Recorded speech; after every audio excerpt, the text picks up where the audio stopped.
देखिए आदरणीय श्रोतागण, आयुर्वेद के संदर्भ में दुर्लभ, विलक्षण और अत्यंत उपयोगी जानकारियाँ आपके साथ साझा करते रहते हैं। तो उसी कड़ी में एक और जानकारी आपके साथ साझा कर रहे हैं।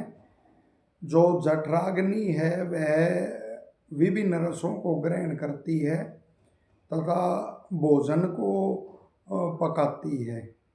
और ऋषि स्पष्ट करते हैं कि इसकी सूक्ष्म रूप से इसकी विवेचना करना असंभव है।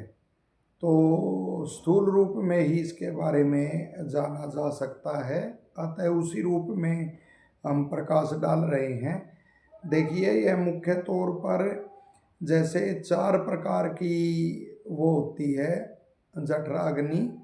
जैसे ये सम होती है, जब सम होती है जठराग्नि जिस व्यक्ति की, तो उसकी पहचान होती है कि वो जो भी खाता है अपनी प्रकृति के अनुसार और मात्रा के अनुसार, काल के अनुसार, तो वो उसका ठीक ढंग से पच जाता है और समय पर भोजन पच जाता है। फिर इसका एक रूप होता है विषमाग्नि। जिस मनुष्य की अग्नि जठराग्नि विषम होती है, तो विषम होने से कभी तो भोजन ठीक ढंग से पच जाता है और कभी नहीं पचता। जैसे अफारा हो जाता है, दर्द होता है पेट में, या आंतों में गुड़गुड़ाहट की, सूजन की आवाज़ होती है, तो समझो उस मनुष्य की जो अग्नि है वह विषम है।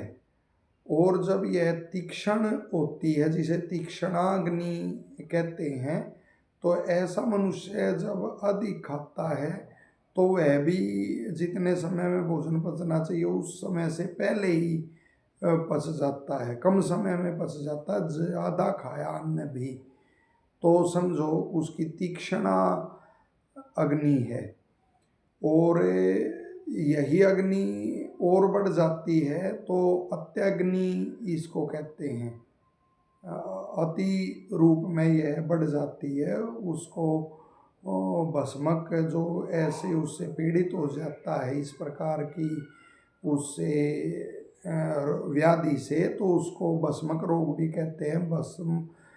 भस्मकाग्नि भी इसे कहते हैं, भस्मक अग्नि भी इसको कहते हैं। और इसमें तो अधिक और बार बार खाया अन्न भी वो तो बिल्कुल अल्प समय में ही वो पच जाता है। और फिर होता है मंदाग्नि।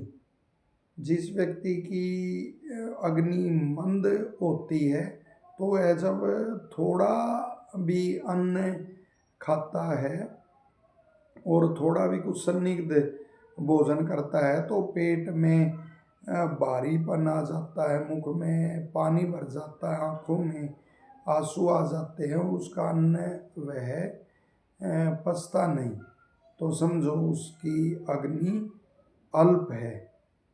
तो मंदाग्नि उसको बोला जाता है। और जैसे एक और विशिष्ट जानकारी है, वो वात दोष के बढ़ने के कारण विषम अग्नि होती है। और जो पित्त दोष होता है उसके कारण, उसके बढ़ने के कारण फिर, या पित्त प्रकृति वाले की प्राय वो तीक्ष्णाग्नि होती है जब पित्त का प्रकोप होता है तो उसको। और कफ दोष बढ़ने के कारण मंदाग्नि होती है।